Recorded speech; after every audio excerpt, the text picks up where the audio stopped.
Olá! E E aí, aí, sejam sejam bem-vindos bem-vindos ao ao Coders Coders. TV, mais um episódio aqui para vocês. Dessa vez um Coders Academy. Vocês acharam que não ia ter mais Academy? A gente não desistiu da missão de educar o povo brasileiro. Estamos aqui com mais um conteúdo de aprendizado para você. Você sabe que toda terça-feira nós temos o conteúdo que é exatamente o contrário, né? Que é para tirar todas as suas certezas e convicções, tudo que você achou que aprendeu, que é o podcast. E o Academy, que é o espaço da gente traz pessoas aqui qualificadas para apresentar conteúdo interessante e relevante, né, para a sua vida. Hoje com a gente está aqui esse cara que ele é formado, ele é Tech Lead em engenharia de dados na A3Data, formado, né, pela UNP, né? Carlos Barbosa, seja bem-vindo. Muito obrigado, Lamunier. Prazer estar aqui com vocês. O prazer é nosso de te receber aqui. O Carlos vai falar um pouco hoje sobre engenharia de dados na cloud. Ele vai apresentar para a gente as tecnologias mais usadas nas diferentes clouds, né? AWS, GCP, Azure. Vai falar um pouco sobre o que usar, quando usar, e vai fazer um hands-on utilizando as tecnologias aí, né? S3, AMR, Airflow, Gluecrawler, Athena. Então, fica aí com a gente, que vai ser um material bem interessante. Vocês vão aprender bastante aí com o Carlos ao longo dessa noite. Vou dar só alguns recados aqui. Lembrem-se, né? Você que ainda não é inscrito, se inscreva aí. Se você tem um Amazon Prime, você tem uma oportunidade de deixar, né, o seu Prime aqui com a gente. O Amazon tem uma parceria, né, com a Twitch. Não é bem uma parceria, né? Eles são donos aí da Twitch Gaming. E com isso você pode deixar o seu Prime aqui com a gente, que contribui para a gente continuar fazendo o canal, continuar toda semana aqui falando besteira, trazendo coisas interessantes para vocês. Então deixa aqui, se você puder, né, deixa aqui o seu Prime com a gente, se inscreve, se você está vendo pelo YouTube, se inscreve aí, deixa o seu like, deixa o seu comentário também para ajudar a engajar, né, compartilhe com outras pessoas. Aqui eles não estão aqui para mandar você arrombar o like, mas eu tô aqui, né, pedindo aqui na humilde, né? Podia estar matando, podia estar roubando, mas estão aqui pedindo seu like, pedindo aqui a sua contribuição para a gente continuar compartilhando conhecimento. E é isso. Nosso programa, para quem não conhece, né, nós estamos aqui todas as terças com o podcast. Eventualmente, às quintas-feiras, né? Nem sempre a gente traz conteúdo aqui na quinta-feira, porque, né? Por motivos que, né? Mas de vez em quando a gente traz aqui pessoas para apresentar palestras e talks e coisas relevantes na quinta-feira, que é o que a gente chama de Coders Academy. Então, sem mais delongas, né, sem mais enrolação, eu passo a palavra para o nosso querido Carlos Barbosa. Ele tem aí todo o tempo que ele quiser, contanto que não seja muito. Mas aí fica à vontade, Carlos, o palco é seu, pode falar aí. E vai aí. E aí, já ia esquecendo, ó. Quem tiver pergunta, manda as perguntas aí. No final a gente vai ter um espaço aí, um Q&A, onde o Carlos vai responder perguntas. Então pode ir mandando aí no chat, que a gente levanta aqui para ele no final e ele vai falar todos, tá? Pode mandar pergunta aí, pode mandar pergunta pessoal também, se quiser. Mas de preferência mande sobre o conteúdo. Então, agora sim, vai daí, Carlos. Obrigadão aí, Lamunier. Falou bem demais. Eu vou me apresentar para o pessoal. Para quem não me conhece, meu nome é Carlos Barbosa, eu tenho 23 anos. Atualmente eu faço parte do quadro societário da A3 e sou Tech Lead também. Hoje nós somos uma grande referência lá em Minas Gerais, que é onde a A3 foi realmente criada e atua diversos clientes lá dentro. Também a gente está crescendo muito agora a nível nacional, então a gente tá presente também no Sudeste, no Centro-Oeste, a gente está presente em muitos locais com vários clientes. E eu vou falar um pouco da minha trajetória, que algumas pessoas podem se identificar, as pessoas que estão iniciando podem tomar talvez esse trajeto também. Então, eu comecei bem cedo, eu comecei na área de Business Intelligence, como estagiário numa varejista nordestina chamada Armazém Paraíba, onde eu trabalhava mais com tecnologias ali dos anos 80, 90, o BI clássico, né? Então, tudo baseado em procedures, com regras de negócio e criação de data warehouse. Depois eu fui evoluindo para a área de ciência de dados, onde eu tive meu primeiro contato na Fiabilité, que foi é uma empresa voltada mais para processamento de cartão de crédito. Então, ali eu tive meu primeiro contato com a ciência de dados, né? E a gente precisa voltar um pouco no tempo, porque quando eu comecei em ciência de dados, hoje você tem bem separado essas áreas, a engenharia de dados, a ciência de dados, a análise de dados. Hoje elas são bem fragmentadas e cada um sabe o que realmente colabora para fazer uma entrega final, né? Então, mas naquele tempo, quando eu estava com ciência de dados, eu fazia muita engenharia de dados também. Então, a gente extraía dados, a gente fazia limpeza, até chegar no momento de fazer análises exploratórias e aí gerar os seus modelos machine learning para fazer toda a geração de sites, né? Então, passei também na área de ciência de dados, trabalhei na Indra Company, num projeto grande da migração da Vivo, que aí, de fato, eu entrei na área de Big Data e engenharia de dados, com tecnologias mais voltadas para isso, que é ecossistema Hadoop, Scoop, ambiente da Hortonworks, mais conhecida como Hadoop Animal Zoo, que é literalmente um zoológico de tecnologias. Você tem, para cada tecnologia, a figura representante é um animal. E ali eu tive meu primeiro contato, né? A gente operava no volume de petabytes mesmo, então foi ali que eu comecei a conhecer e entender esse mundo, e aí eu comecei a me aprofundar bastante nessa área. Logo após a entrega dos projetos na Indra, eu tive a oportunidade de ingressar na Trace como engenheiro de dados, onde eu atuei também no grande projeto na situação do Data Lake da Monetize, onde também é um volume de Big Data. Hoje a gente trabalha com várias tecnologias na AWS, e aí que eu fui saindo daquele ambiente on-premises da Vivo e começando a entrar mais nessa parte de cloud. Então, isso é um pouco da minha trajetória. Hoje atuo mais na frente de liderança aí, com o objetivo de formar os melhores profissionais do Brasil. Hoje já é uma realidade nossa, muitos dos nossos colaboradores hoje estão... É até engraçado falar isso, porque a gente treina, e chega um grandalhão e toma o pessoal. Então já tem pessoas nossas aqui que já foram para Vale do Silício, pessoas que saíram trabalhar com a gente foram para a AWS, então a gente está formando diversos talentos hoje na A3 e hoje a engenharia de dados é algo que a gente preza muito. Eu vou falar um pouco para vocês, vou mostrar algumas diferenças, né? A ideia é ser bem hands-on aqui. Eu não sei se vocês já estão conseguindo ver a apresentação, mas a gente vai passar por alguns tópicos. Se alguém puder me dar um joinha aí, se já está compartilhando, eu... Tá sim. Pode Beleza. pode seguir. Obrigadão, Lamania.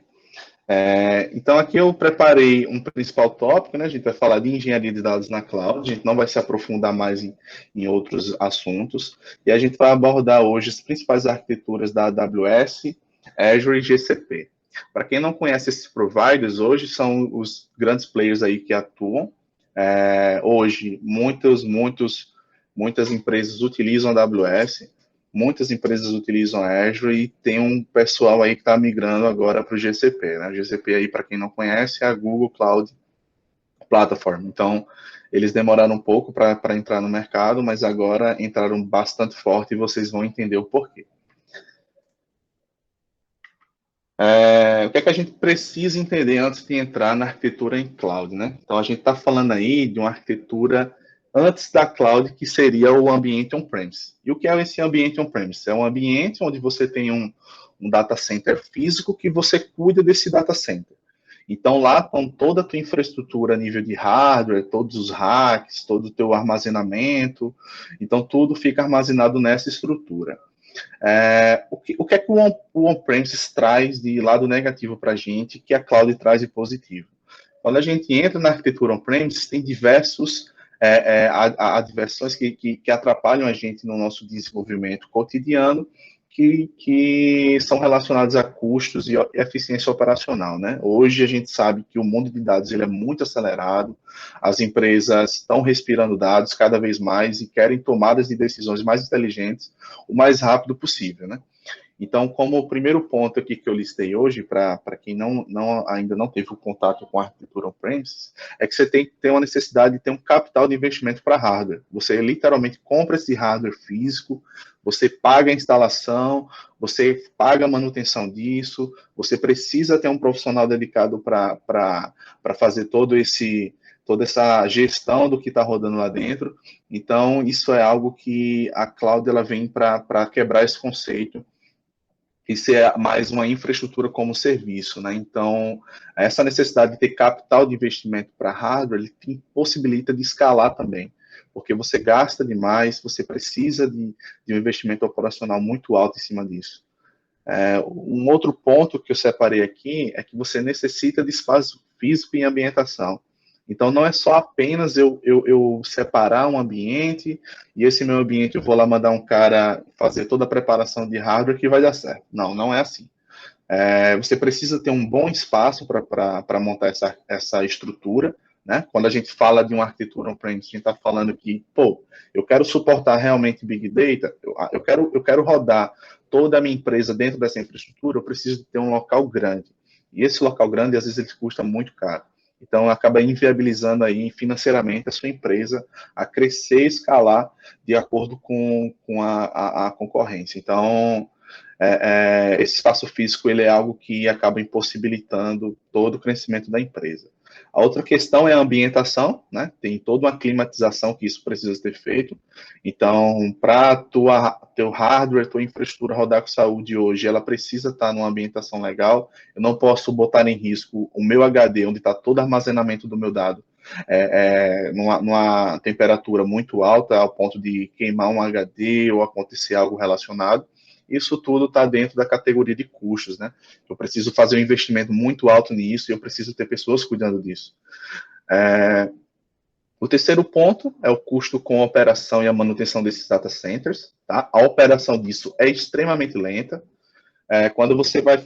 Já tiveram vários projetos aí que eu já tive o prazer de participar e ver de perto, que às vezes demoraram até um ano só para implantar esse data center, para conseguir realmente fazer o projeto andar, fazer ter o retorno com os dados, trazer esse diferencial para o negócio. Então, é algo que não é legal para se gerenciar e tampouco acelerar o time to market das empresas, né, que hoje é muito falado.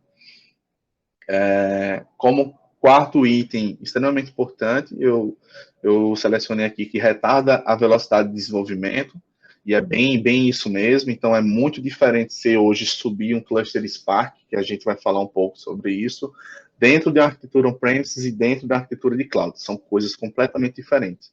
Você consegue entregar muito mais rápido na cloud, em um custo muito mais acessível e o melhor de tudo, sempre pagando por demanda. Então, isso aqui são os pontos negativos que hoje o on-premise oferece para a gente. Muitas das empresas hoje ainda estão no on-premise e cada vez elas tendem a migrar para a cloud. E aí, por que a gente vai migrar para a cloud? Por que isso é tão importante? Por que isso está no radar das empresas hoje, né? Quando a gente fala de arquitetura em cloud, a gente tem toda essa migração de, pô, antes eu precisava ter uma pessoa no espaço físico, gerenciando, operando, dando manutenção nisso, e para que eu preciso fazer isso? Será que realmente isso é interessante? Por que não a gente entrega isso como serviço? E aí surgiu todo o diferencial da cloud. É que o primeiro ponto hoje que tem uma grande diferença do on-premise para cloud é que, pô, você pagou uma infraestrutura, você comprou um espaço físico, mas você está pagando por aquilo independente do uso. Então, você tem uma infraestrutura hoje que está lá rodando 24 horas, mas você só está usando 2. Então, isso não é muito inteligente financeiramente, porque você está perdendo muito dinheiro sem estar usando toda aquela vantagem que você tem, toda aquela sua arquitetura que foi construída. A cloud ela vem com um conceito um pouco diferente. A gente vai ver isso na prática, tá? O EMR rodando de forma transiente, onde você só vai literalmente pagar por aquilo que foi executado.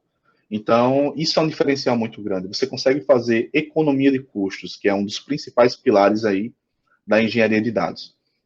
Com isso, você ganha grande economia de escala. Eu consigo escalar muito fácil isso, Por quê? Porque eu tenho o custo sobre demanda controlado, eu tenho a capacidade de escalar esses meus serviços, porque é tudo orientado a entregar como serviço. Eu não preciso refatorar, não preciso refazer aquilo do zero.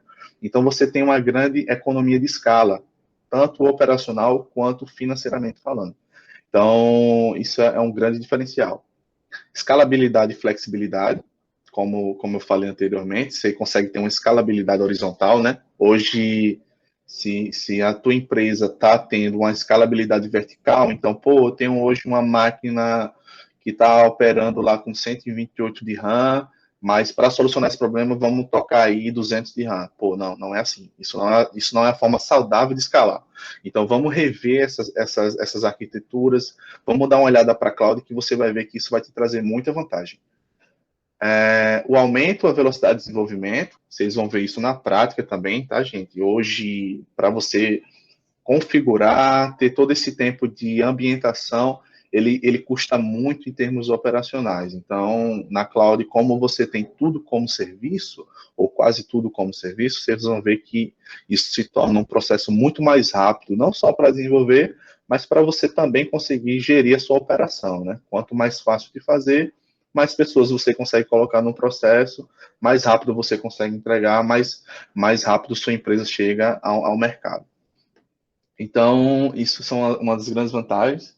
Uma grande vantagem que não necessariamente isso vai acontecer no on-premise, tá? Deixar bem claro isso. Tem empresas hoje que têm o poder aquisitivo para fazer essa redundância dentro do on-premises. Então, eu tenho um data center hoje que está no Nordeste, eu posso ter um data center que está lá no Sudeste. Isso pode acontecer também, mas isso financeiramente é muito caro. A cloud não. A cloud ela já te dá isso pronto. Hoje você consegue colocar a tua infraestrutura dentro de uma zona de disponibilidade, fazendo com uma redundância para também estar em outra zona de disponibilidade. E se caso uma das duas caia, você tem uma zona disponível em outro local. Então isso é muito legal e muito fácil de fazer, que a cloud já nos dá pronto, né? Então você entra aí para um cenário de alta disponibilidade. Uma coisa muito, muito importante que a gente mata aqui é que você não precisa pagar sobre nenhum custo de operação e manutenção do data center. Olha que legal que isso é. Você literalmente não vai, você esquece aquilo que foi falado anteriormente na arquitetura on-premise, agora você não paga mais por custo de operação e nem de manutenção do data center. O próprio provider vai garantir, já vai cobrir esses custos dentro do valor que ele cobra pelo seu serviço. Então, é algo extremamente interessante. E como é que isso funciona na realidade? Como é que a gente faz engenharia de dados na cloud, dado todo esse contexto? Né? Vou mostrar aqui para você 3 exemplos que a gente utiliza bastante aqui na A3, né? São arquiteturas que a gente pensou com muito carinho para os nossos clientes, que a gente consegue colocar hoje a rodar numa escala de petabyte scale, de terabyte scale, a gente tem tudo isso já bem definido. Né? Então, aqui é uma arquitetura simples, tá? Uma arquitetura que hoje a gente roda na AWS para cenário de batch.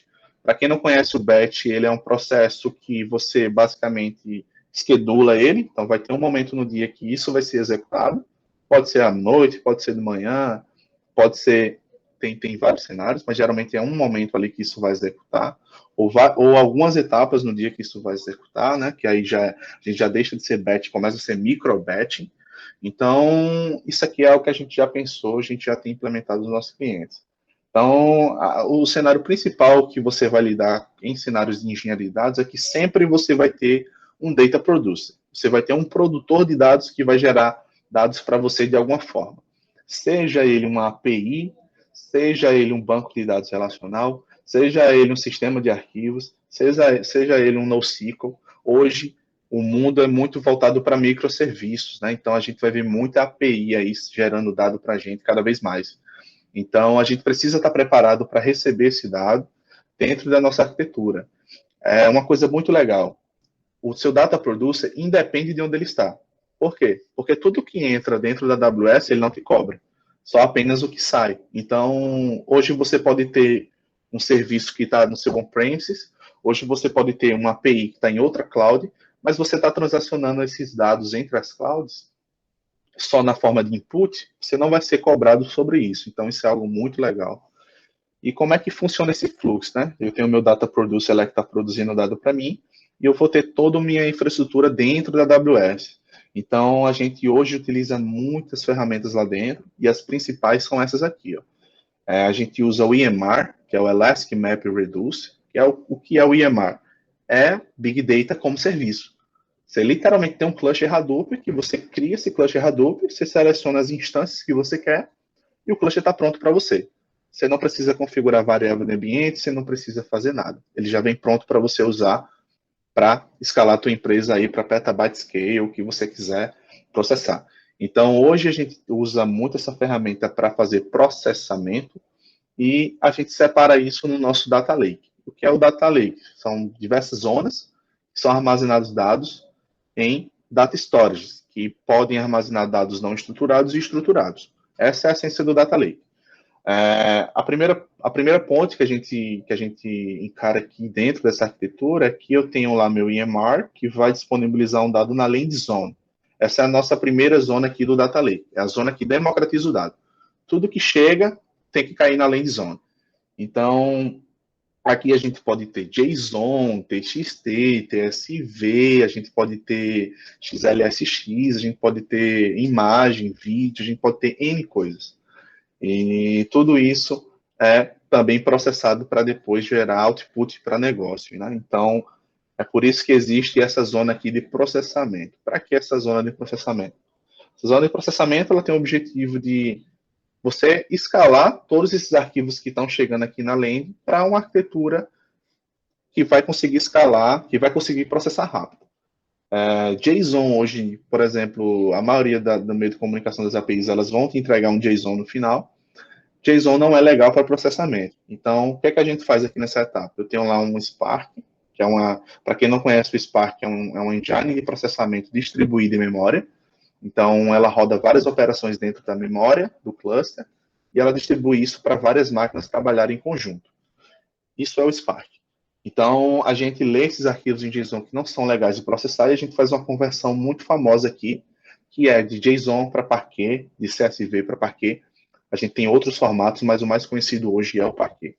Por que Parquet? Parquet, ele além de ser orientado à coluna, que facilita a leitura dos dados, ele também é muito bom para fazer compressão de dados. O Parquet hoje ele compressiona 75% do teu dado. Então, a gente já pegou cenário aqui que na nossa Land Zone a gente tem 2 teras e na nossa Processing Zone a gente reduz isso para 300, 400 gigabytes. Então, isso é um valor muito grande, você economiza em armazenamento em disco. Né? Então, assim, é algo muito, muito, muito fantástico.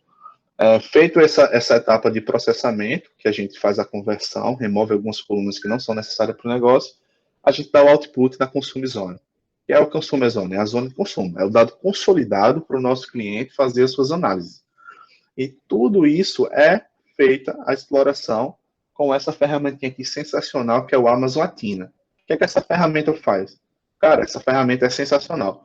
Hoje, se você tem um Parquet, um CSV, dentro de um Data Storage, você consegue realizar consultas SQL em cima disso. Olha o valor que se entrega para você, olha a facilidade que isso traz para o teu dia a dia. Então, isso aqui é algo muito legal, né? Você tem que fazer o gerenciamento disso, obviamente, né? LGPD está aí. Para quem não conhece a LGPD, a Lei Geral de Proteção de Dados, recomendo demais que vocês leiam. É algo que as empresas estão cada vez mais tendo atenção para isso. E a gente faz todo esse gerenciamento de controle de acessos via o IAM, que é o gerenciador de acessos da própria Amazon. E para esquedular todo esse ambiente, eu chamo esse carinha aqui, ó, Apache Airflow, Open Source. Lindo da vida esse cara. Esse cara aqui facilita demais e para Big Data hoje é a principal referência. Spotify, Netflix, Airbnb estão usando demais e acaba se tornando uma referência mundial. Né? A AWS é isso, a gente já viu aqui, espero que vocês tenham entendido bem. Se não tiver entendido bem, pessoal, deixa aí as dúvidas que a gente responde no final. Quando a gente sai agora da AWS, a gente encontra outro provider que a gente pode rodar uma arquitetura muito parecida. Então, eu tenho um GCP, que é a cloud da Google. E aí, sempre o cenário é esse, pessoal. Você vai sempre ter um data source, um data producer, uma fonte de dados ou um produtor de dados, que vocês vão se conectar e gerar todo o teu Data Lake. Então, aqui eu separei alguns serviços mais utilizados de GCP hoje, que é o Cloud Pub Sub, ele é equivalente aí o Kafka, que é mais para ingestão em tempo real, tá? Então, o Cloud Pub Sub ele é muito utilizado hoje para cloud do GCP. A gente tem também a Confluent Cloud, que pode também, é uma cloud hoje que gerencia o Kafka, que funciona o desenvolvimento do Kafka, que hoje é a top 2 da Apache Software Foundation para processamento em tempo real e ingestão em tempo real. A gente pode ter aqui um Cloud Storage, que é a mesma coisa lá do S3 que a gente viu anteriormente, é um sistema de storage que a gente pode armazenar vários tipos de arquivos, e eu posso ter aqui também um Cloud Data Fusion, tá? Então, isso aqui são os data sources que a gente pode consumir. Sempre ele entra nessa pipeline que a gente chama, é o segmento das etapas do processo, que a gente tem aqui um Cloud Storage, que a gente sempre quer jogar o dado na Land Zone. Então, ele sempre cai dentro de um storage, onde a gente armazena esses arquivos e democratiza esse dado. Democratizando esse dado, a gente pode fazer explorações de dados, que podem entrar cientistas de dados, analistas de negócios, que querem um dado um pouco mais bruto, né? E eles podem consultar diretamente dentro dessa camada de storage. Hoje a gente tem duas ferramentas muito utilizadas, que é o Cloud Data Prep, para preparar dados para fazer algumas tratativas, processamentos, e a gente também tem um Cloud Data Lab para essa parte de exploração de dados. Para processamento, hoje, a gente tem o Cloud Data Prep, Cloud Data Lab, Data Flow, Cloud Functions, e tem um carinha aqui muito famoso também hoje, que é o Cloud Data Proc. Para que serve esse cara? O Data Proc é a mesma ideia do EMR. A gente tem um cluster Hadoop, que roda Spark, que vai fazer esse processamento. Então, o Data Proc ele é muito similar. Hoje, a infraestrutura do GCP ela é muito diferenciada. E quando a gente fala que é diferenciada, é demais, tá, pessoal? Assim, hoje, todo o backbone da AWS e Azure é baseado em VM. Isso tem um custo alto de você conseguir subir um serviço. Então, por exemplo, no EMR você leva de 15 a 20 minutos para subir um cluster. No GCP você leva 90 segundos. Por quê? Porque o backbone do GCP ele é todo baseado em Kubernetes. Então, ele sobe muito rápido os serviços e também um custo um pouco mais barato. Então, temos esse serviço para fazer processamento dentro da cloud do GCP, e a gente tem aqui o Data Serving, que seria mais a camada de consumo do meu cliente. Hoje a gente tem aqui o BigQuery, que é um banco de dados, um do banco, se não o mais rápido do mundo hoje, é o BigQuery, que é um banco de dados que você pluga dentro do seu data storage e você realiza consulta SQL. Detalhe, tá? Esse banco aqui você não gerencia a infraestrutura dele, ele é serverless. Então, você paga por consulta que é realizado e toda essa infraestrutura já vem bonitinha para você. Então, dentro desse data serving aqui, eu posso plugar diversas ferramentas analíticas. Eu posso plugar o Power BI, o Metabase, o Tableau, o ClickSense, ClickView. Eu posso plugar N ferramentas, né? Dash, para quem curte também.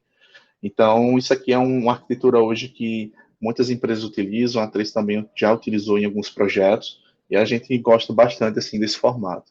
E tudo isso pode também ser schedulado pelo Airflow. Olha que legal. O Airflow Open Source está em tudo, né? Então, bem legal. Partindo um pouco agora para a Azure, né? A Azure ela também tem uma familiaridade muito grande, só que ela vem com um escopo um pouco mais direcionado aí para usuários que são mais acostumados à tecnologia Microsoft. Então, você tem aqui o Data Source, sempre padrão, se é a sua fonte de dados, seu Data Producer, sempre vão ser diversas fontes que você consome, e você pode persistir isso dentro do Blob Storage.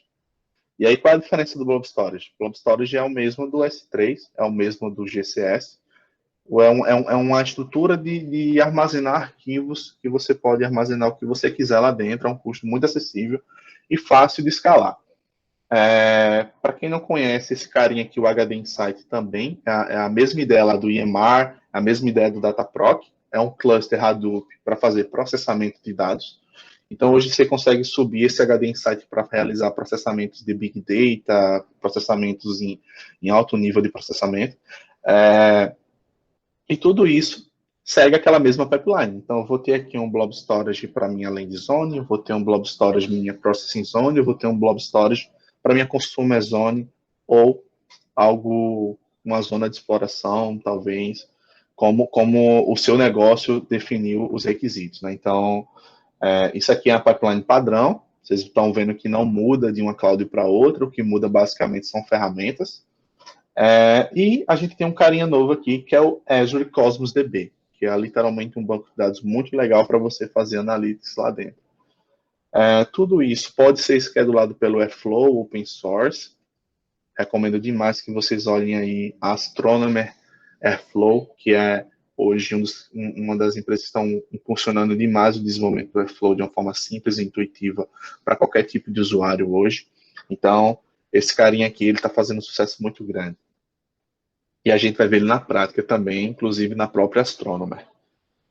E aí, cara, aqui você segue naquele mesmo fluxo. Construir minha camada de consumo com os dados consolidados e pronto para negócio. Agora eu posso plugar aqui o meu Power BI para conectar no Azure Cosmos DB e eu posso gerar minhas visualizações, responder as respostas com dados, né? Que é isso que é a cultura data-driven.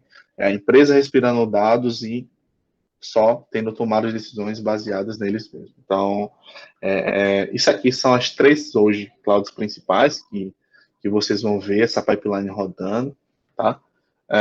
E eu preparei aqui, com muito carinho, aqui um use case para vocês verem um pouco disso na prática. Né? Às vezes a gente fala muito, tem muito PPT, tem muita apresentação, e, pô, como é que eu faço isso no meu dia a dia? Tá, beleza, eu vou te mostrar isso, como é que você faz isso no seu dia a dia. Aqui a gente tem o use case de um cliente que está fazendo a solicitação de datasets, geralmente é isso que acontece, mas vocês vão ver que esse dataset que ele está pedindo não está muito pronto, não. Você vai ter que fazer umas brincadeirinhas para conseguir entregar esse resultado final. E ele falou isso aqui para a gente. Eu preciso gerar datasets diariamente de usuários e plataformas dos seus dispositivos. Hoje, infelizmente, eu não consigo consultar isso com alta performance e uma alta disponibilidade. Realiza esse trabalho de forma manual. A gente aqui tem alguns problemas, né?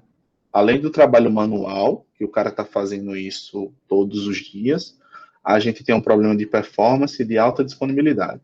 Isso pode ser relacionado a um mau uso da ferramenta, isso pode ser realizado por um grande volume de dados que hoje ele está operando. Então, o que é que está acontecendo? Né? Isso é extremamente comum, vocês verem isso como engenheiro de dados, é extremamente importante que vocês entendam que, às vezes, nem sempre um cluster Hadoop é a melhor solução. O cluster Hadoop ele é show, top. Mas, pô, se o cara tem hoje 100 mil registros, realmente eu preciso botar um cluster Hadoop? Então, isso tudo que a gente fala é um momento de reflexão que a gente precisa ter para realmente entregar uma solução que faça sentido para o cliente. Então, para o nosso cliente aqui, a gente faz aquela análise, pô, o cara está com problema de performance, está com problema de disponibilidade, a gente faz várias rodadas de entrevista. Então, onde é que está teu ambiente hoje? Está dentro do on-premises? Essa falta de alta disponibilidade é isso? Qual é o teu problema com performance hoje? Qual é a ferramenta que você usa? Então, esse questionário a gente começa a recolher algumas informações que tornam interessante a gente fazer a resolução do problema. A gente tem aqui alguns requisitos que esse cliente solicitou. Ele quer o código do usuário, ele quer o nome completo do usuário, o e-mail e a idade, e ele quer uma categoria da idade dos clientes a partir dos 22 anos, sejam considerados jovens e menor que 51, sejam considerados adultos. Então, isso aqui é um requisito que não tem na base desse cliente.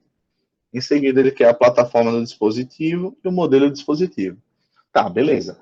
O cliente já me deu aqui o cenário que ele está precisando. Vamos colocar em prática para a gente realmente ver e ver isso na prática, como a gente conseguiria resolver esse problema. Né? Aqui está o hands-on agora, né? Vou mostrar para vocês aqui toda essa parte prática. Eu vou só tirar aqui a parte do PPT e vou mostrar para vocês a parte que mais interessa mesmo, que é essa ferramentinha aqui, muito legal.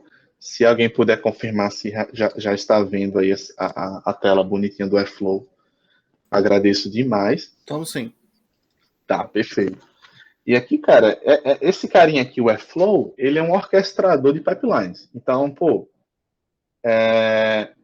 eu vou realizar processamento aqui dentro? Não, não confunde as coisas. Você não vai realizar processamento aqui dentro. O Airflow ele não foi feito para isso. O Airflow ele foi feito para fazer orquestração de dados. Tudo que vai rolar aqui dentro de processamento não está rodando dentro desse servidor, está rodando na cloud.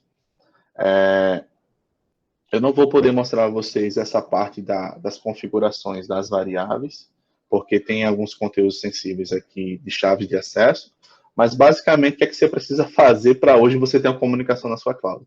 Você precisa ter duas chaves, Max X Key e um Secret Key. Né? Esse cenário aqui que a gente vai fazer é dentro da AWS. Cara, clicou aqui em Variables, vai abrir uma telinha bem bonitinha para você, que você vai cadastrar essas duas variáveis e seus valores. Beleza, você já consegue chegar dentro da sua cloud. Aqui eu preparei para vocês essa DAGzinha que vai processar tudo aquilo que o nosso cliente pediu, tá? Então, essa aqui é a estrutura do nosso cliente. Ele tem uma land zone hoje que tem duas tabelas, tabela de device e tabela de usuário. E como é que está esse dado hoje?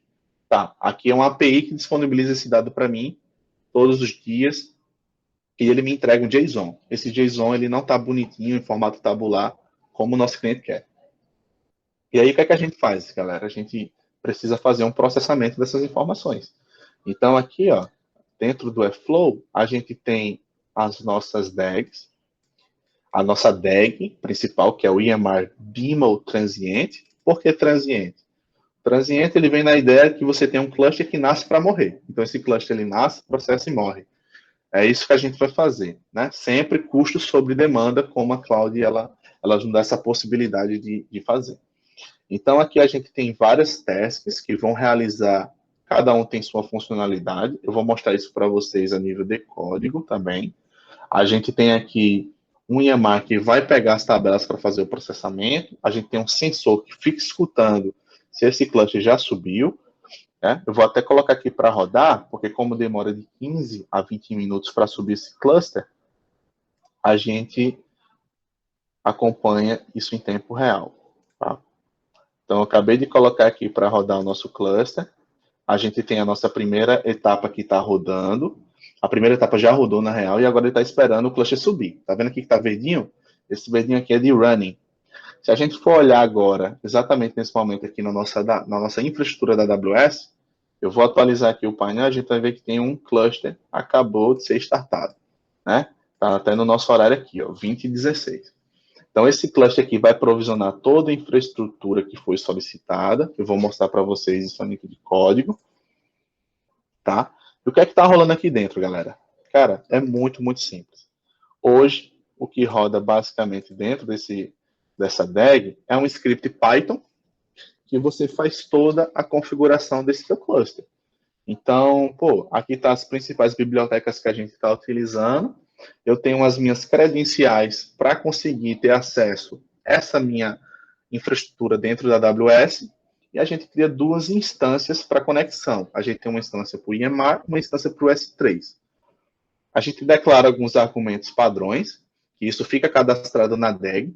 Então, quem foi o criador dessa DAG? Essa DAG depende de algum prefixo. Quando que isso foi startado? Qual é o e-mail que eu posso enviar uma notificação de falha? Então, tudo isso pode ficar aqui dentro do default eggs. Eu não vou entrar muito em detalhes, tá, pessoal? Vou mostrar mais como eu fiz. Esse código aqui, ele está disponível no Git, tá? Depois eu passo para vocês. Tá? Então, aqui está a nossa DAG, que é a DAG ID EMR Demo Transient, literalmente como a gente acabou de ver. E eu tenho aqui a instância desse meu default args, que é tudo aquilo que eu declarei aqui em cima. Então, a gente tem um intervalo aqui, que tem um cron. Isso é muito legal de fazer. Então, você pode colocar aqui, pô, eu quero que isso execute diariamente. Beleza. Você vem aqui, altera para @daily, por exemplo. Então, você consegue fazer essa mudança muito simples. Né? Aqui dentro você passa o @dele, isso aqui vai rodar diariamente. Essa minha expressão aqui, de acordo com o UTC que está lá, vai rodar todo dia às 4 horas da manhã. Então, aqui a gente tem umas tags que podem ser referenciadas lá dentro do Airflow, tags que eu posso filtrar por isso. Então, pô, eu quero saber todos os meus processos que estão rodando lá em batch, eu quero saber tudo do ambiente de desenvolvimento, eu quero saber tudo que é relacionado a EMR. você consegue fazer esse filtro e você ainda consegue colocar uma descrição do que está acontecendo. Então, isso aqui é a criação da DAG. E logo aqui embaixo ela vem a criação da task, que é realmente a execução da atividade. Então, cara, aqui você tem uma função escrita em Python, utilizando a SDK Boto3 da AWS, onde a gente cria um cluster EMR. Então, aqui a gente passa qual o nome desse cluster, quais são as services roles que isso vai utilizar. Lembra? O IAM está atuando aqui. Aqui a gente tem um controle do que esse EMR vai poder acessar, do que esse EMR vai poder deletar, do que esse EMR vai poder editar. Então, tudo isso é controlado por essas roles. A gente tem aqui um log URI, onde a gente armazena todos os logs de erros, de sucesso, outputs. Então, tudo isso é armazenado aqui dentro. E aqui a gente passa metadados do nosso cluster do EMR. Então, beleza. Tá, eu quero subir um cluster aqui, o EMR 6.3.0, que já está no Spark 1.1, um dos mais atualizados hoje em cenário de produção. E aqui, cara, a gente declara um array de instâncias. Então, eu tenho aqui um array que vai criar uma máquina master que vai fazer o gerenciamento desse meu cluster. Então, a gente passa aqui qual é o tipo dessa instância, qual é os requisitos dessa máquina, tudo isso a gente consegue referenciar aqui. A gente está com uma máquina master para fazer todo o gerenciamento, a gente tem 3 nodes para fazer o processamento da tarefa em si. A gente está controlando isso, esse acesso ao cluster. Eu também posso acessar uma conexão SSH, autenticando por uma chave, uma chave de certificado criptografada para acessar esse cluster, que a própria AWS te entrega isso, é muito simples de criar, você só precisa criar uma key pair lá dentro, você já consegue acessar esse seu cluster fisicamente. Então, isso é algo muito legal. Tá? Aqui eu separei as aplicações que a gente vai rodar. Então, aqui eu selecionei o Spark, Hadoop e Hive, para a gente ter acesso a algumas funcionalidades, né? O Spark para fazer o processamento, o Hadoop, que tem algumas features lá dentro. A gente nem está usando muito nesse cenário o Hadoop, e o Hive para a gente ter algumas características lá da parte mais de catálogo do Hive. Isso aqui é padrão, tá? Isso aqui nem precisa mexer, isso aqui é mais passando algumas variáveis de ambiente que a própria documentação da AWS nos entrega isso. Então, isso aqui a gente nem precisa entrar muito em detalhes. E aqui eu tenho, de fato, meus steps. Tá, beleza, Carlos. O que é esse teu step aí? O que é que ele faz? Cara, a gente envia uma requisição do Spark Submit aqui dentro e assim que o cluster for criado e tiver disponível para uma execução, essa requisição vai ser enviada para o nosso cluster. E ele vai processar esse script que está aqui dentro do nosso bucket. Então, o que é que tem nesse script? Pô, eu tenho isso aqui, ó, Processing Zone. Esse aqui é o mesmo script que está lá dentro. E o que esse script faz, Carlos? Tá, esse script, a gente tem aqui uma inicialização do objeto do Spark, que a gente declara qual é a seção e qual é o nome desse aplicativo. Por que a gente declara esse nome do aplicativo? Porque tem um carinha chamado Spark History Server, que a gente consegue acompanhar a execução desse job, o que aconteceu, qual foi o plano de execução disso. Então, isso aqui é muito importante de fazer. E aí, cara, a gente tem 2 funções aqui. Uma para ler os dados, e esses dados aqui a gente está lendo no formato de JSON, vocês vão ver logo abaixo. E a gente tem uma função para escrever esses dados, né? Lembra? A gente pode receber dados em CSV, TSV, a gente pode receber de vários formatos, mas a gente precisa fazer uma conversão para Parquet. Então, aqui a gente tem 2 tabelas do nosso usuário, do nosso cliente, desculpa, e a gente tem a tabela de usuário e device. Então, aqui eu criei uma interação para ler dentro desse bucket do S3 para cada tabela, e a gente lê isso em formato JSON dentro desse path da LangZone. Então, aqui eu exibo o esquema desse meu JSON e, em seguida, eu escrevo isso dentro de uma zona de processamento, em formato Parquet. Beleza? E aqui eu finalizo a sessão do meu Spark. Simples. Isso aqui é padrão de engenharia de dados e a gente faz muito isso na cloud. Feito isso, a gente precisa agora, pô, beleza, eu tinha lá o JSON em duas tabelas separadas e o meu cliente, ele quer, cara, ele quer o código do cliente, ele quer o nome completo do meu usuário. Como é que está a base desse cliente hoje? Será que dá isso tudo pronto para a gente? E aí que entra esse script aqui, que vai fazer a parte da Consumer Zone. Então, esse script aqui está sendo referenciado lá na DEG também, um pouco mais embaixo. A gente tem aqui o sensor que espera essa requisição do Spark finalizar. Quando ela finalizar, a gente já vai ter outra task que vai processar, fazer o processamento da regra de negócio. Então, a gente já está chamando aqui outro script, a gente está fazendo outra requisição no Spark para executar esse script aqui da Consumer. Pô, o que é que esse script está fazendo no final das contas? Cara, a gente está fazendo aqui toda a regra do negócio que o cliente pediu. Então, aqui a gente já aborda as boas práticas de reutilizar código, né? Isso aqui são as mesmas funções que eu estou utilizando, né, no meu código anterior. A diferença é que eu está parametrizado aqui para eu pegar agora em formato Parquet e depois eu vou escrever em Parquet de novo. E, cara, tem uma coisa muito interessante que acontece aqui.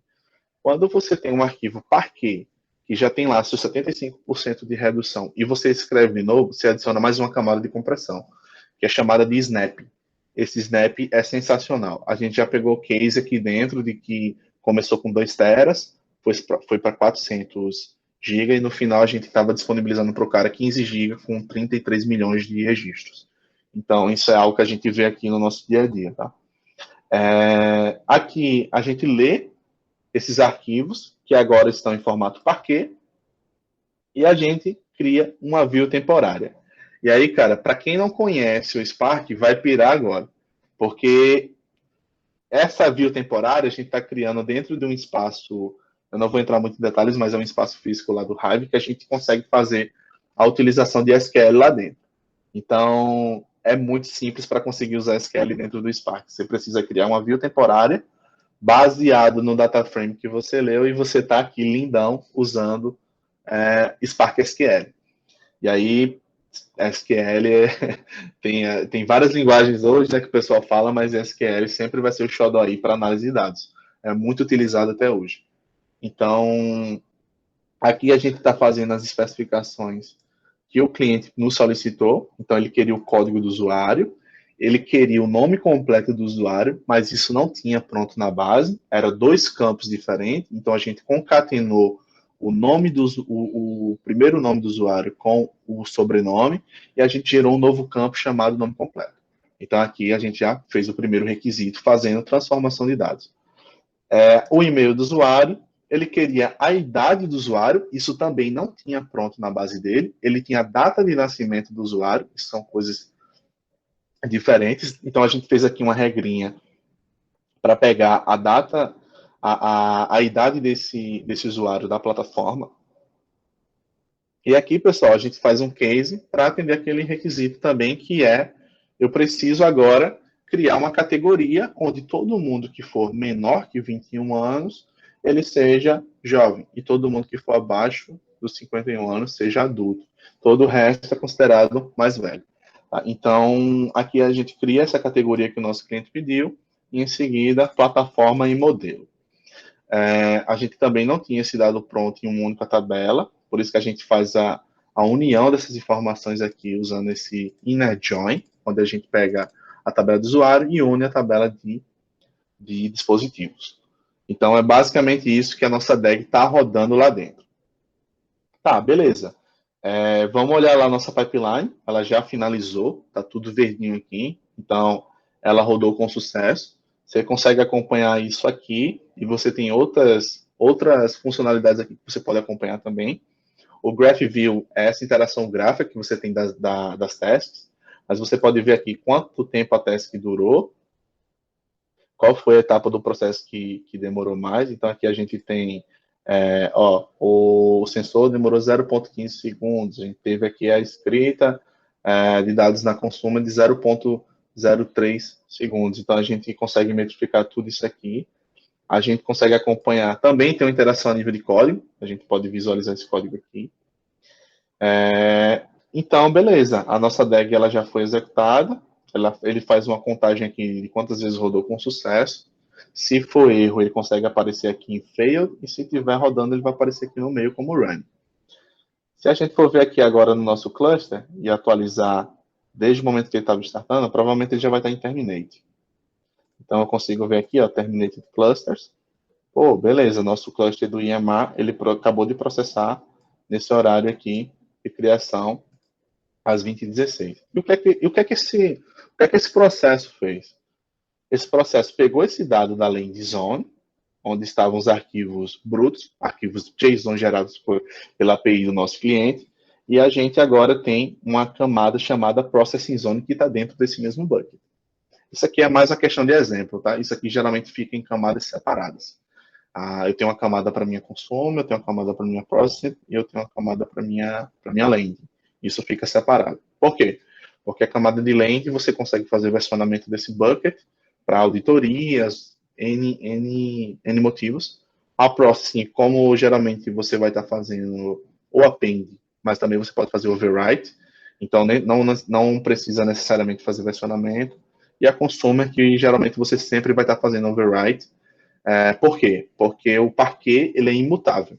Então, se você tem uma estrutura de código, nome e idade, eu não posso dar append nisso se eu for adicionar uma nova coluna. A nova coluna não vai aparecer. Então, eu preciso reescrever a história desse meu parquet para aí sim aparecer a nova coluna. Então, isso aqui são coisas que a gente deixa geralmente separado, mas para fins de exemplo, eu deixei tudo em um bucket só. Então, aqui a gente tem a nossa Processing Zone, que a gente tem a tabela de device e usuário, beleza. Mas antes era em que formato? Era em formato JSON. Tá, beleza. Aqui a gente tem agora vários parquets e os nossos objetos para fazer a escrita desses registros. Então, aqui estão vários parquets, porque a gente está sempre dando append. Então, por isso que tem essa grande quantidade de arquivos, porque eu já fiz alguns testes anteriores também. Beleza. Tá, perfeito. Aqui a gente vai ter agora a nossa Consumer Zone, que está o dado consolidado, onde a gente entrega de fato o dataset do nosso usuário. E aqui está realmente a compactação. Olha para quanto esse volume de dados caiu. A gente tinha escala de megabytes, agora a gente está falando de kbytes, 2,6 kbytes por arquivo. Tá, beleza. A gente escreveu o dado no S3, o dataset está pronto, mas onde é que eu consigo consultar isso? Aí que entra uma ferramentinha aqui chamada Glue Crawler, muito, muito, muito legal, que serve basicamente para você literalmente passa um path onde você quer fazer a consulta dos seus dados, ele entende o que é que tem lá e ele cria a tabela automaticamente para você. Cara, isso aqui é uma coisa sensacional. No BI clássico, tem muito SQL que a gente cria tabela na mão mesmo. E o Glue Crawler faz esse papel para a gente. Ele automatiza essa atividade de criação de tabelas, onde você consegue realizar consultas no ativo. Então, aqui eu coloquei para sempre tudo que vier da minha Consumer Zone, ele tem o prefixo de CZ underline, e eu consigo consultar isso agora no Athena. Então, se a gente for ver aqui agora, eu tenho aqui a minha database, que eu coloquei DL Carlos Dinho, e aqui eu tenho o meu prefixo CZ para minha Consumer Zone, onde eu consigo realizar um preview dessa tabela e ver quais são os dados que tem lá. Então, tá aqui os nossos dados bonitinhos que o nosso cliente pode visualizar. A gente tem aqui código do usuário, nome completo, e-mail, idade, categoria da cidade, qual é a plataforma, o modelo desse celular. Então, isso aqui é o nosso hands-on, pessoal. Espero que vocês tenham gostado aí. E é basicamente isso que a gente faz no nosso dia a dia, utilizando cloud e engenharia de dados. Show de bola. Muito bom aí.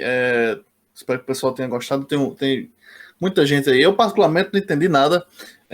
Mas brincadeira. Tem uma galera, né, que veio assistir aqui. Teve o pessoal aí até do Bootcamp aí. Um abraço pessoal do Bootcamp, que mandei o link lá e eles vieram assistir. Então, tem algumas perguntas aqui para você, se quiser tomar uma água aí, alguma coisa. Tá tranquilo. Então, vamos lá. Aqui as perguntas são boas, viu? Aqui o negócio é São sério. quentes? Aí É, sim. começa aqui já tudo o pessoal perguntando aqui se já trabalhou na Globo. Ah, não, isso aqui é o chat do Flow. Isso aqui é outra coisa. É, vamos lá. A pergunta aqui do Aquiles. Aquiles, que é de Campina Grande, tem 32 anos. Ele perguntou o seguinte: quando a gente vai estudar cloud, é um mundo que chega a assustar. Quando você recomenda começar? Estudando direto para uma certificação é uma boa opção? Cara, o que é que eu costumo orientar para o pessoal? Estudar para certificação é muito bom, vai te trazer um know-how muito grande da teórica, você vai entender realmente o que você está fazendo, mas eu sempre recomendo também fazer a prática, sabe? Então, não fica só focado a teoria, a certificação, mas sempre tenta criar uma conta lá. A AWS, por exemplo, você consegue criar uma conta inicial onde você não tem esses custos, dependendo do serviço, mas você consegue fazer vários experimentos práticos dessa cloud. Então, sempre tenta ver lá quais são os principais serviços que são mais utilizados no mercado, concentra tudo isso no teu plano de estudos e sempre tenta fazer algo prático, não só teórico. Uhum, beleza. O Danilo perguntou aqui se o Airflow ele é compatível com o Rancher. Sim, é compatível com o Rancher. Tem alguns plugins de conexão que você pode fazer aqui dentro do próprio Flow. Você tem aqui os plugins que você pode instalar, fazer conexão dentro de um arquivo de configuração que o próprio Airflow te disponibiliza, que é o airflow.cfg. Uhum, Tem compatibilidade sim, Danilo. massa. O Ramon PF Souza, que está aí com a febre do rato, mora em Porto. Ele perguntou aqui se o Airflow ele é compatível com outras linguagens ou só com Python. Se você quiser escrever rotinas aí para ele, você só vai conseguir escrever com Python ou você pode usar outros também. Ou Cara, uma linguagem de verdade assim, não? Eu estou dizendo que Python. sacanagem, sacanagem. Python tá top 1, né? Vamos conversar, vamos brincar um pouquinho. Cara, assim, hoje o Airflow você só coda em Python mesmo. Uhum, Os desenvolvedores que fizeram essa ferramenta, ela foi baseada, toda escrita em Python, então tem muita coisa aqui que você tem muita compatibilidade com Python, mas eu já vi pessoas utilizando Bash. Bash você consegue fazer aqui dentro, mas não é muito comum você ver, por exemplo, Java, Bash que você fala é Golang, Shell, tipo Shell Shell. mesmo, Bash Script, o Born Uhum. Again Shell, você consegue utilizar ele aqui, mas porque você tem uma interação com o seu sistema operacional. Mas, assim, Java, Golang não é comum de ver, tá? Então, você vai ver muito Python e algumas vezes Bash. O Ramon tá falando aqui que já fez um Airflow em Java, né? Particularmente, eu acho que ninguém perguntou a você. Se você quiser, você vem aqui e apresenta aqui um Academy sobre Airflow em Java, né? Não, não Não é desrespeita o muito convidado. comum de ver, não. Né? O convidado tá dizendo que não é comum de ver, então fique na sua. É, mais uma pergunta aqui sobre mais uma pergunta aqui sobre Airflow, né? Que foi o tema que acho que você focou mais, né? Uma pergunta minha até. Se você criou, mostrou os scripts lá, né, que foram criados, esses scripts eles são criados na mão ou ele tem uma ferramenta gráfica onde você vai seguindo alguns passos? Se não me engano, acho que o Azure ele tem alguma coisa assim, né? Se você para você criar um YAML da vida lá, você pode seguir alguns passos, dar uns next lá e ele te gera o YAML, né? Ele tem Uhum. alguma coisa assim? Cara, o Airflow, ele é literalmente, você faz código em cima dele. Hoje tem um carinha muito famoso que compete com esse carinha aqui, que é o NiFi. O NiFi você consegue fazer a orquestração mais daquele estilo do Pental, né? Então você faz o drag and drop lá dentro e tudo que rola por debaixo dos panos você não vê o que acontece, mas você está lá funcionando. O Airflow não. O Airflow você literalmente escreve o código Python que vai construir toda essa pipeline. Então é sempre orientado a código. Uhum. Enquanto que o outro é orientado a objeto. É. Mas assim, eu achei também que você falou. Tem muito, não posso dizer assim termo, mas tem muita coisa envolvida, né? Tipo, para você gerar tanto a parte de nuvem quanto a parte de modelo de dados, já tem muita coisa. Como é que você sabe assim, o que é que você recomenda? E aí até uma oportunidade de você fazer o seu jabá aí. Como é que você assim, como é que a pessoa descobre o que é que ela precisa? Tipo, qual vai ser a melhor ferramenta que para ela usar, tal? O que é que o que tipo, como é que o cara consegue resolver o próprio problema, digamos assim? Isso é uma pergunta muito interessante, porque hoje é uma dificuldade extrema para quem está começando engenharia de dados. Você entra na engenharia de dados e está todo mundo falando de Kubernetes, outro está falando de NiFi, outro é Kafka. Quando você vai ver, tem uma, um monte de ferramentas que você tem que estudar e, pô, isso causa uma confusão muito grande. Particularmente, eu geralmente vou no Safe, né? Então, pô, o que é que a galera está utilizando mais no mercado? Hoje o Spark é top 1 tecnologia open source da Apache. Então, a chance de eu ver isso no mercado é muito mais alta do que outras ferramentas. Então, eu vou dar atenção ao Apache Spark. Então, eu faço esses levantamentos, eu vejo o que o pessoal está mais utilizando. As referências hoje que eu olho muito, recomendo demais que você siga um cara chamado Zach Wilson no LinkedIn.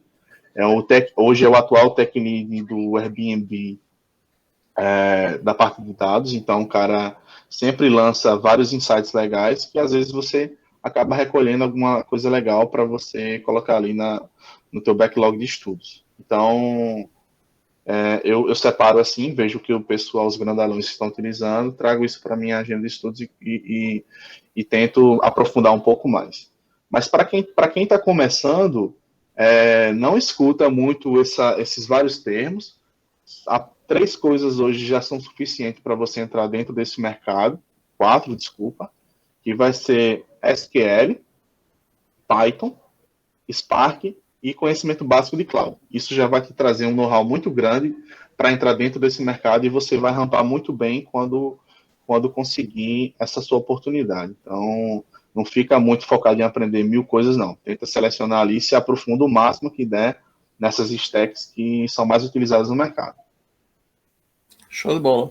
Então é isso, assim, a gente tem tá aí mais uma belíssima palestra aí para vocês. Vocês provavelmente pagariam aí uma nota nas concorrentes, mas aqui vocês assistiram de graça.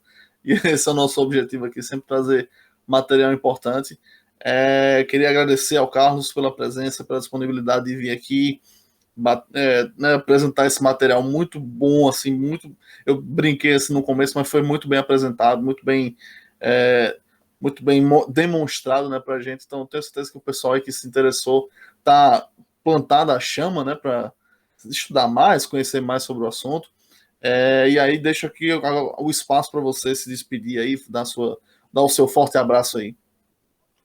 Pô, Lamir, assim, cara, tô muito feliz de estar aqui com vocês. É uma oportunidade muito legal de contribuir para a comunidade. É algo que eu acho que, principalmente na A3, a gente fala muito disso, sabe? A gente não gosta de guardar conhecimento, é algo que a gente fala muito dentro da empresa. A gente gosta de compartilhar conhecimento com a comunidade. A gente quer ver, principalmente a galera do Brasil hoje, num alto nível profissional. Então, tá aqui e tendo a oportunidade de compartilhar tudo que eu aprendi para o pessoal cada vez mais rápido entrar dentro do mercado, é uma oportunidade super, super interessante e eu agradeço demais. Beleza. Acho que só queria aproveitar aí quem está assistindo, que quer entrar nessa área, a gente tem hoje várias oportunidades na A3 para engenharia de dados, onde inclusive você pode trabalhar com cloud. Então, dá uma olhada lá no LinkedIn, fala comigo, olha o LinkedIn da 3Data. Tem várias vagas lá de engenharia de dados, pleno, júnior, sênior, tem para todos os níveis de senioridade. E quem sabe você não consegue uma oportunidade lá dentro, trabalhar com a gente, com todas essas tecnologias que eu acabei de demonstrar. Olha aí, tá vendo aí, ó? Você vem aqui, assiste uma palestra interessante, aprende alguma coisa e pode sair daqui empregado. Então lembre-se, quando você receber seu primeiro salário, você manda uma comissão aqui pra gente que a gente contribuiu, né? Enfim. Mas é isso, procura lá. A gente vai deixar aqui a nossa produção. A produção tá atenta aí, vai colocar aqui no chat o LinkedIn aí do Carlos. Então vocês mandam lá uma mensagem para ele. Não vá direto na empresa, não, que ele deve ganhar uma comissão em cima aí da indicação. Então fala com ele, que ele indica você aí. Quem sabe você não consegue. Para quem está querendo mudar de área, né? Alguma coisa assim, de repente que ela tem interesse em trabalhar, pode ser a sua chance. Enfim, mais uma vez, obrigado aí ao Carlos. Obrigado ao pessoal que participou aqui no chat, pessoal que veio pela primeira vez. Se veio pela primeira vez, se inscreve.